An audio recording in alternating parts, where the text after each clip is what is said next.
эмоция аябай взрывательный эле болду, чынын айткандачы. Вот, кыргыз элине эле рахмат болуп атат. Наверное, из-за этого я только победил. За то, что мой кыргызский народ меня поддерживал. Меня здесь год не было. И я вернулся на родину, и я показал свой класс.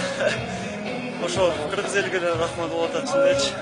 Всем мамам, всем спасибо большое, потому что вот такие джигиты есть, которые, это самое главное, посвящать нашим матерям. Они, на самом деле, они очень много терпят. Вот. Спасибо большое тренерам таким, которые воспитывают, таких как мы. Всем братьям, которые рядом поддерживают в каждую тяжелую секунду. Они рядом. Чон рахмат айтотам, да? Очень приятно, на самом деле. Как вы оцениваете соперника? Соперника очень хороший, терпеливый, с характером, на самом деле, с характером пацан. Он молодец. Чынында аябай эле терпеливый бала экен. Эми эптеп Кыргызстандын классыны көргөзтүм да.